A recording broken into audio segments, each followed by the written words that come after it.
Assalamualaikum warahmatullahi wabarakatuh. Al-Fatihah ila hadratin Nabi Muhammadin al-Mustafa Rasulillah sallallahu alaihi wa alihi wa sallam wa li jami'i arwahi walidina wa masyayikhina wa muallimina wa asatizina khususan lil muallifi hadzal kitab Al-Imam Yahya bin Syaraf An-Nawawi wa khususan li muassisi hadzal masjid wal majlisi annallahu yaghfir lahum wa yarhamhum wa ya'li darajatihim fil jannah wa yanfa'una bi asrarihim wa anwarihim wa ulumihim wa nafa'atin bid din wad dunya wal akhirah wa annallaha al-karim yaftahu 'alaina futuhal 'arifin wa yufaqihuna fid din wa yarzuquna kamalal ikhlas wal yaqinu ila hadratin nabi syai'un lana wa lahum al-fatihah.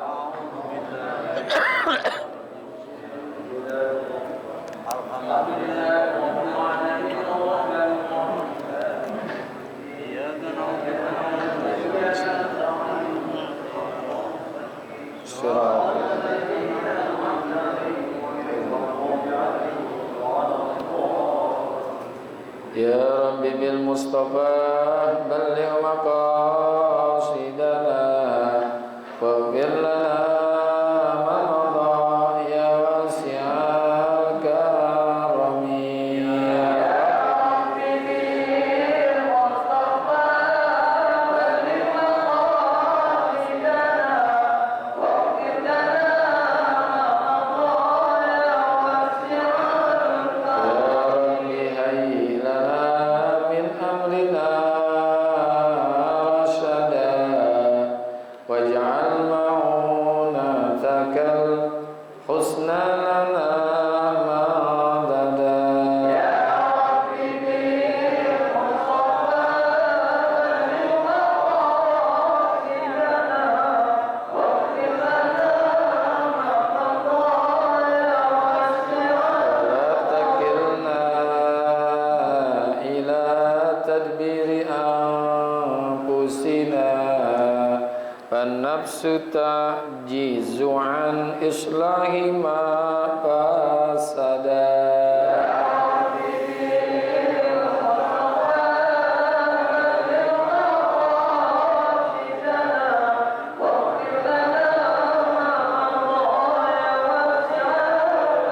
أنت العليم وقد وجهت يا أملي إلى الرجاء كوجها سائلا ويدا يا ربي بالمصطفى بلغ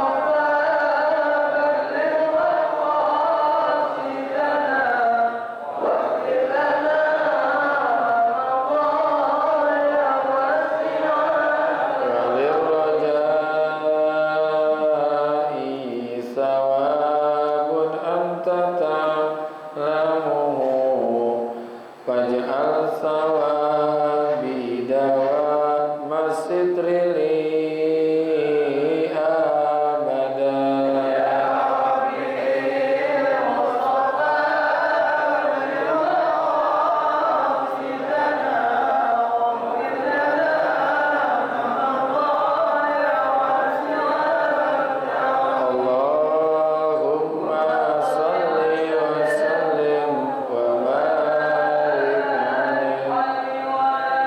Bismillahirrahmanirrahim. Alhamdulillahi rabbil alamin. Wassalatu wassalamu ala sayyidina wa maulana Muhammadin wa ala alihi wa sahbihi ajma'in, amma ba'du. Yang sama-sama kita hormati dan kita muliakan guru kita Pak Kiai Haji Dr. Andes Muhammad Ja'far, yang semoga Allah berikan sehat afiat. Guru kita Bapak Kiai Haji Farah Furqan, Haji Abdul Hamid Mustafa Al-Hafiz, Bapak Haji Basrain, Bapak Haji Muhammad Tahir, dan juga segenap pengurus Masjid Jami' Nurus Salam, di antaranya Ustaz Daniel, para jamaah, bapak-bapak, ibu-ibu, hadirin hadirat yang semoga kita semua dirahmati Allah Subhanahu wa taala. Amin. bersyukur alhamdulillah pada pagi hari ini Allah masih berikan kepada kita nikmat Islam, nikmat iman, hidayah dan taufik serta juga sehat walafiat sehingga bisa hadir kembali di majlis yang penuh keberkahan ini, yaitu majlis ilmu. Semoga hadirnya kita mendapatkan ilmu yang manfaat, ridha dan inayah, sehat afiat dalam ibadat. Allah berikan kepada kita selamat dari alam dunia sampai alam akhirat. Lanjutan bacaan kita wa'lam itu ya. Mana sekarang? Udah habis yang kemarin? Masih wa'lam. Wa'lam anna nasra ma'as sabri wa annal farja ma'al qurbi wa anna ma'al usri yusra. Wa'lam, dan ketahuilah olehnya bahwa pertolongan itu bersamaan dengan kesabaran. Jadi Allah akan memberikan kepada hamba-Nya akan pertolongan dengan diawali dengan kesabaran. Jadi menghadapi musuh, menghadapi lawan, ya, itu harus ada kesabaran. Apalagi orang-orang yang beriman mesti punya sabar. Kata Sayyidina Ali, as-sabru minal iman bimanzilatir ra'si fil badan la khaira fil badani la ra'sa lahu. Sayyidina Ali mengucapkan as-sabru minal iman, sabar itu bagian daripada iman. Artinya orang yang beriman mesti sabar, orang yang sabar juga mesti beriman. Bimanzilatir ra'si fil badan, kedudukan sabar itu laksana kepala pada badan. Jadi badannya itu iman, kepalanya itu adalah sabar. La khaira fil badani la ra'sa lahu, maka tidak ada baiknya kalau badan tanpa kepala. Artinya kalau ada orang beriman tapi nggak sabar, itu seperti orang yang punya badan tapi nggak punya kepala. Jaka sembung, jaka sembung. Orang yang sabar tapi nggak beriman, cuman punya pala tapi nggak punya badan, sereman lagi. Ya. Jadi sabar dengan iman itu laksana kepala itu adalah sabarnya, badannya adalah iman.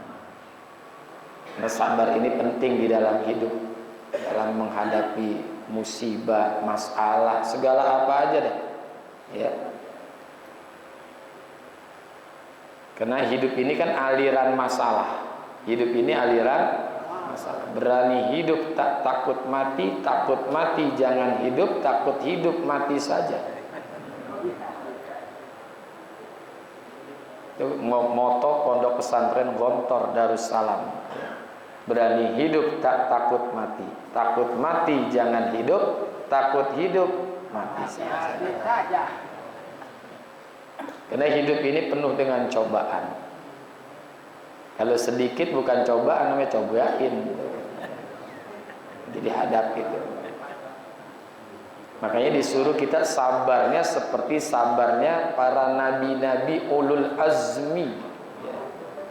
Itu kan ada nabi yang kesabarannya lebih daripada nabi-nabi yang lain, nabi ulul azmi, yang jumlahnya ada 5. Nabi Muhammad, Nabi Ibrahim, Nabi Musa, Nabi Isa, dan Nabi Nuh.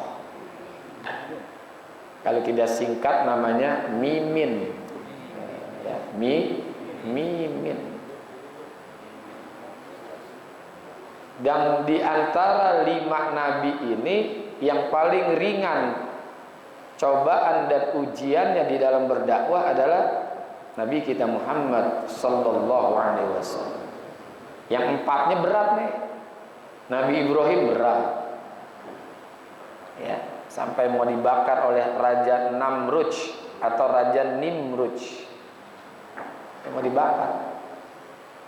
Rasulullah nggak ada riwayatnya sampai mau dibakar dalam dakwah, enggak. Paling ditimpuk. Ya. Ketika dakwah ke Thaif itu kan contohnya ada. Itu di dalam rawi yang kalau kita baca di dalam Maulid, wa amma ta'ifa yad'u sakiban wa lam yuhsinu fil ijabati kira wa agraw bihi sufaha wal abida fasabbuhum bi alsinatin baziyah wa ramauhu bil hijarati faqad khudibat bid dima'i na'la. Singkatnya, Nabi ketika dakwah ke kota Thaif. Kota Thaif di salah satu kota yang ada di Saudi Arabia, mengajak orang-orang Bani Sakib untuk Islam, tapi mereka enggak nerima. Fa agraw bihis sufaha wal abid. Orang anak-anak kecil ngata-ngatain, budak-budak ngatain Rasulullah.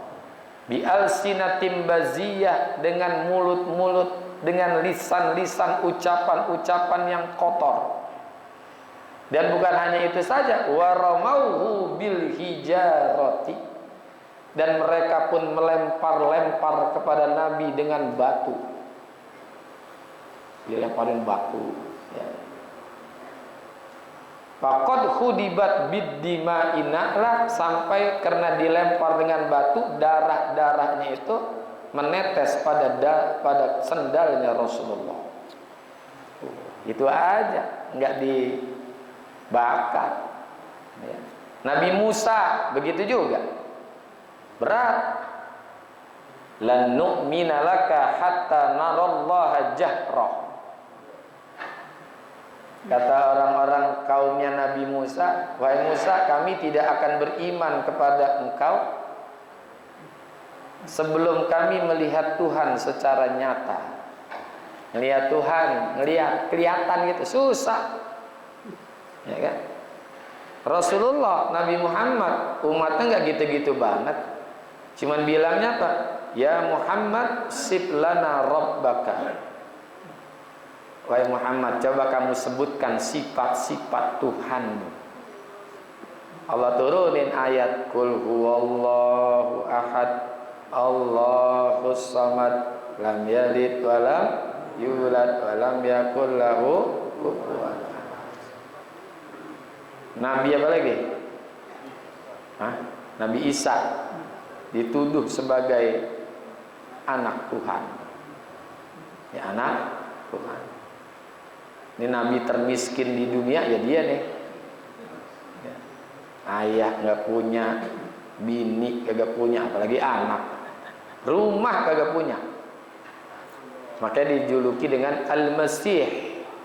Al-Masih itu adalah orang yang suka mengembara, keliling kemana, nggak punya rumah.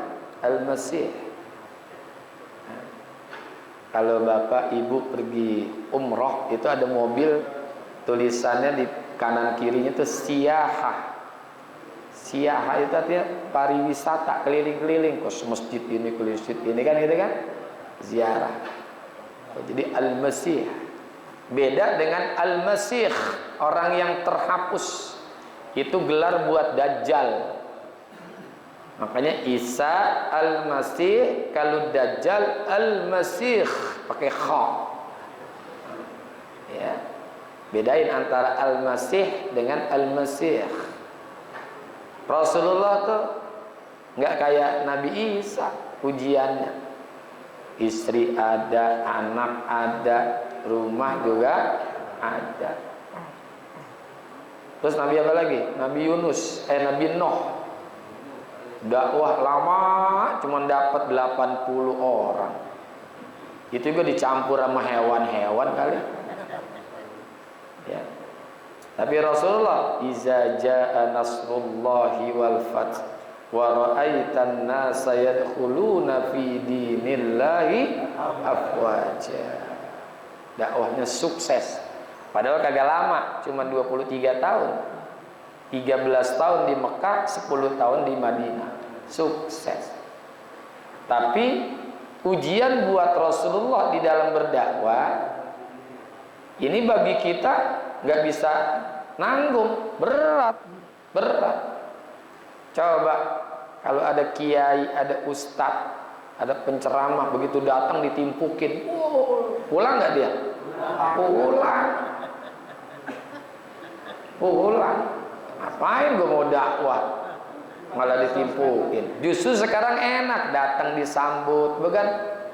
Pintu mobilnya dibukain, kadang-kadang dijemput, disambut pakai petasan, disambut pakai rebana, ya kan? Kita nih yang hadir belum datang, makanan buah-buahan dia udah dapat duluan, enak gak tuh? Pulang habis ceramah dikasih parcel, dikasih amplop. Makanya jadi mubalik, jangan kolokan. Lihat Rasulullah dakwah bukannya disambut tapi disambit. Kudu sabar, ya. Jadi udah banyak contoh ya, kita di dalam rumah tangga kan sudah disebutkan di dalam Al-Qur'an. Daraballahu masalan lilladzina kafaru imra'ata Nuhin wa imra'ata Lutin. Allah membuat istri Nabi Nuh dan istrinya Nabi Lut. Kalau istrinya Nabi Lut namanya Wailah. Kalau Nabi Nuh Walihah. Walihah itu istrinya Nabi Nuh. Kalau Nabi Lut Wailah. Ya. Ini sebagai contoh nih, perumpamaan bagi kita nih. Ya. Jadi ada orang yang suaminya soleh tapi istrinya toleh. Suaminya soleh tapi istrinya toleh. Ya ini nih, Nabi Nuh dan Nabi Lut. Ada yang sebaliknya, istrinya solihah tapi suaminya toleh. Wa daraballahu masalan lilladzina amanu imra'ata fir'auna. Istrinya Fir'aun. Itu juga sebagai perumpamaan. Membuat istri Fir'aun itu menjadi perumpamaan. Asiyah binti Mazahim namanya. Ya, binti Mazahim. Tapi Asia ini punya suami bejat kayak dia tuh, kayak Fir'aun. Kan manusia yang paling dibenci oleh Allah yaitu tidak lain Fir'aun. Termasuk dibenci oleh manusia. Sehingga nggak ada orang anak lahir dinamain namanya anak lu siapa namanya? Fir'aun. Nama Fir'aun. Tuh Fir'aun itu manusia yang paling bejat. Bahkan kalau saya boleh katakan masih mendingan iblis daripada Fir'aun. Iblis itu masih mengakui keberadaan Allah. Eksistensi Allah itu masih diakui oleh iblis. Rabbi anzirni ila yaumi yub'atsun. Dia masih ngomong Rabbi, ya Tuhanku. Itu berarti kan masih mengakui adanya Allah. Tapi Fir'aun, ana rabbukumul a'la. Aku ini adalah Tuhanmu yang paling tinggi. Bukan hanya tidak mengakui adanya Tuhan, tapi dia ngaku sebagai Tuhan. Itu Asia punya suami kayak gitu, nggak buru-buru datang ke pengadilan minta cerai gitu. Datang ke pengadilan minta cerai, daftarin gitu, enggak. Sabar. Cuma dia bilang begini, Rabbibni li indaka baitan fil jannah wa najjini min fir'auna wa amali wa najjini minal qaumiz zalimin. Siti Asia cuma bilang, Rabbibni li indaka baitan fil jannah. Ya Tuhan, saya tinggal di istana yang enak kayak gini tapi kagak betah, saya panas. Punya laki badar banget, sembahyang kagak, kerjanya mancing melulu. Fir'aun mancing kali ya. Mancing di sungai Nil katanya. Dia cuma minta Rabbibni li indaka baitan fil jannah. Ya Tuhan, bangunkanlah untukku sebuah rumah di sisimu dalam surga Firdaus. Cuman minta bangunin sorga, ya, bangunin istana di sorga. Karena istana yang dia tempatin bareng sama Fir'aun panas, agak betah dia. Makanya minta dibangunkan istana fil jannah. Wa najjini min fir'auna wa amalih, dan selamatkan aku dari Fir'aun dan juga beserta kerjaan-kerjaannya, perbuatan-perbuatannya, diselamatin oleh Allah. Karena Allah sayang kepada Siti Asiyah binti Mazain yang tetap taat kepada suami, walaupun suaminya badarnya, ya Allah, itu manusia paling badar dia ada tuh, benar nggak? Paling badar udah nggak ngakuin Tuhan, galak lagi, dijagain oleh Allah. Makanya Siti Asia itu nggak punya anak, dari Fir'aun nggak punya anak, bukan karena mandul, bukan, karena memang nggak pernah ditidurin, nggak pernah ditidurin. Apa Fir'aun nggak mau tidur sama Asia? Mau, tapi begitu ingin ditiduri oleh Fir'aun itu Asia, dengan sayangnya Allah kepada Siti Asia, itu badannya, jasadnya, tubuhnya dirubah menjadi anjing hitam. Ya Allah, dirubah oleh Allah tuh, biar Fir'aun gak bisa nidurin. Begitu ditunggangin, loh anjing gini, nggak jadi. Makanya ntar malam tidur lihat-lihat tuh Pak samping tuh, jangan-jangan berubah jadi anjing hitam lagi tuh. Tuh punya suami bejat kayak gitu Bu, kagak buru-buru ke KUA, nggak buru-buru ke pengadilan, ya minta cerai, enggak, sabar.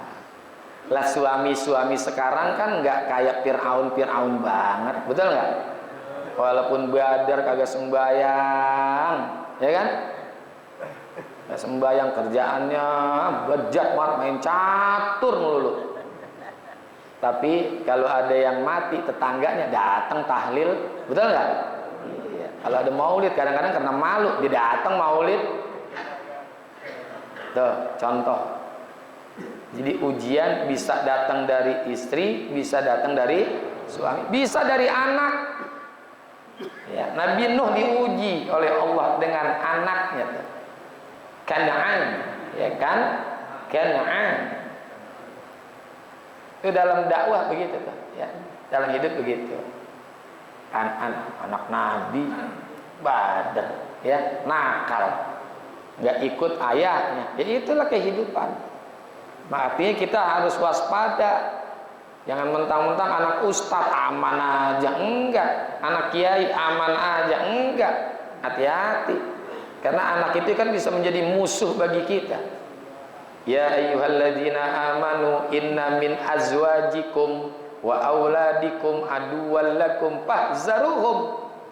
Wahai orang-orang yang beriman, sesungguhnya ada di antara hidupmu itu, inna fi azwajikum, ada di antara pasangan hidupmu, suami atau istri, wa auladikum, dan anak-anakmu, aduwwan lakum, yang akan menjadi musuh bagi kamu.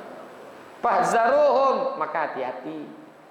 Ada suami jadi musuh bagi istri, ada istri menjadi musuh bagi suami, ada juga anak yang jadi musuh bagi orang tua. Makanya dia bilang apa? Fahzaruhum, hati-hati, baik-baik. Ya baik-baik. Ya. Jadi ada kehidupan itu ya begitulah, ada yang dijadikan istri sebagai ujian buat suami, suami buat ujian buat istrinya. Makanya ini kalau dalam, mohon maaf nih, dalam mencari istri itu kudu hati-hati. Ya pada nikah semua sih, yang belum nikah deh ya, yang mau nambah ya bolehlah cari-cari gitu. Kan ada 6 kata ulama itu, ada 6 jenis perempuan yang nggak boleh dinikahin. Hati-hati nih, jangan kamu nikahin nih kata ulama. Yang pertama adalah an-nanah. An-nanah itu an-nanah, perempuan yang suka mengeluh. Mengeluh, tahu? Ya mengeluh aja gitu. apa namanya? Ya pokoknya mengeluh mulu dah. Bawaan ngeluh mulu. Apa sih bang, susah banget hidup ini. Mana apa-apa pada naik. Ya, kita susah banget. Kapan punya rumah kayak dia no? Ya, rumah kita RS7. Rumah sangat sederhana, selonjoran saja susah, samping sawah. Ya. Apa? Ngeluh. Ya. Dikasih duit 10 juta, kurang. 20 juta, kurang. Ini istri gila ini mah. Anak-anak yang suka mengeluh. Ya. Yang kedua, kata ulama, mannanah. Al-mannanah adalah istri yang suka ngungkit-ngungkit pemberian. Ya, suka ngungkit-ngungkit pemberian. Kalau dia ngasih suaminya sesuatu diungkit. Lu kan bang waktu nikah sama gua kan cuma modal kolor doang. Ya. Lu kalau bukan nikah sama gua lu nggak bakal. Nah itu tuh. Begitu tuh, suka mengungkit-ungkit. Ya ini agak mafhum mukhalafahnya, suami yang punya ngungkit-ngungkit juga jelek. Al-mannan namanya. Kalau perempuan al-mannanah. Al-mannanah. Kalau tadi al-annanah, kalau laki-lakinya al-annan. Ya, yang suka ngeluh. Yang ketiga, perempuan yang disebut al-hannanah. Hannanah ini yang suka membanding-bandingkan suaminya dengan suami orang, membandingkan istrinya dengan istri orang. Kayak dia apa nolo, kayak dia melulu gitu. Dia mah kerja begitu aja loh, dia memang pinter, lu mah tolol. Lu dandan apa kayak dia biar cakep lu mah. Ya. Gue malu ngajak lu nyelawat, lu ngajak nyelawat aja malu. Nah, ini jangan suka membanding-bandingkan. Kesel nggak tuh perempuan kalau dibandingin sama istri orang? Pasti kesel lah. Suami juga dibandingin sama suami orang, nggak suka. Tuh, jadi al-hannanah yang suka membanding-bandingkan istrinya, suaminya dengan orang lain. Ada lagi yang ketiga, yang berapa? 4. Al-haddaqah. Haddaq itu adalah yang boros. Ya, yang boros. Dikit-dikit belanja online, COD, ya kan? Terus pergi ke Tanah Abang ngabisin duit. Ya. Mungkin ini perempuan diciptakan oleh Allah dari Tanah Abang kali ini jadi belanja. Ya kan? Ada yang tanah sengketa maunya berantem dulu. Nah ini al-haddaq.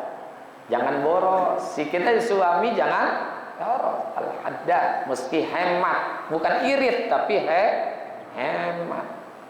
Jangan sampai gajinya 1,8. Ya, tanggal 1 gajian, tanggal 8 udah habis. Ya, jangan. Haddaq, artinya boros. Yang kelima al-barraqah. Lelaki al-barraq. Al-barraqah itu apa ya? Melampaui batas di dalam dandan, berhias. Ya berhias. Ini khususnya kalau keluar nih. Kalau keluar cakep banget. Semua bedak dipakai. Jadi bedak dasar, foundation, bedak utama. Sebelumnya ada bedak cleaner. Pakai lagi eyeshadow, sifat mata. Apalagi bulu mata, alis diukir. Ya. Tuh ya. Namanya barak, yang suka berhias, berlebihan. Kalau di rumah sih bodo amat deh, mau cakep kayak apa juga bebas, karena untuk suami atau untuk istri. Ya. Gitu. Al-Barrak. Yang terakhir As-Saddaq, yaitu yang banyak ngomong. Yang banyak ngomong lah gitu. Ya. Cerewet, bawel, termasuk lemes. Tahu nggak lemes? Lemes itu ya itulah, ngomongannya nyakitin lagi. Itu namanya bahasanya namanya lemes. Tapi kalau perempuan banyak ngomong, banyak berbicara, wajar. Ya wajar. Karena kan kalau dalam ilmu neurologi, perempuan itu punya ketebalan pemisah otaknya lebih besar daripada laki-laki. Makanya ngomongnya banyak, wajar. Ya. Karena saya pernah dengar begitu. Laki-laki yang bawel nih, yang bawel banget, ngomong mulu. Itu dalam sehari berbicara cuman 7.000 kata. 7.000 kata tuh paling bawel banget tuh laki. Tapi perempuan yang paling pendiam, kalem banget, sehari itu berbicara 17.000 kata.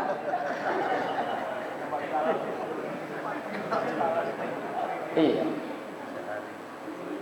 Makanya perempuan kalau belanja kan lama kayak nawar sono, nawar sini, tukang dagang sampai digencet aja.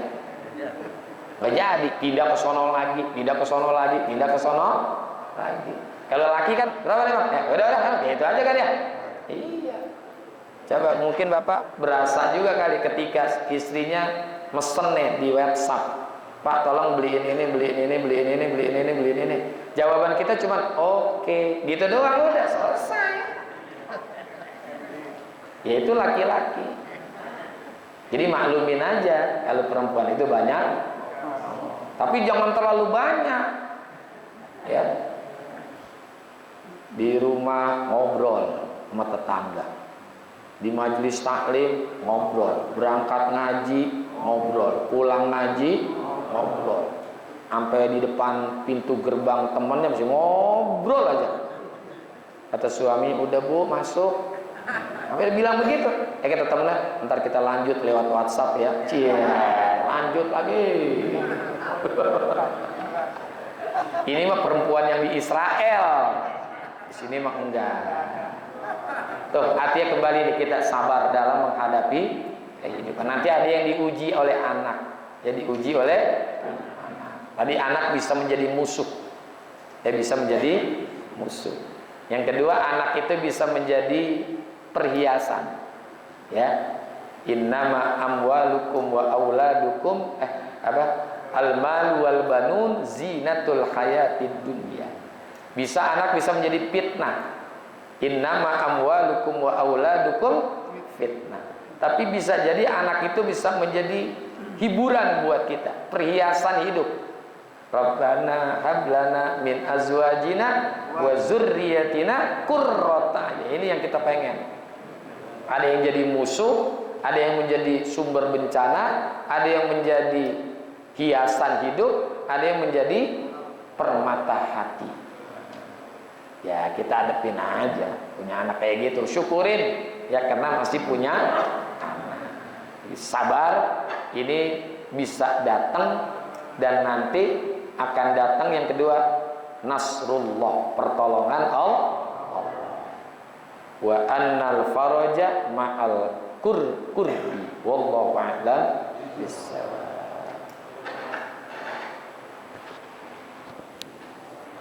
Terima kasih, mohon maaf. Wassalamualaikum warahmatullahi wabarakatuh.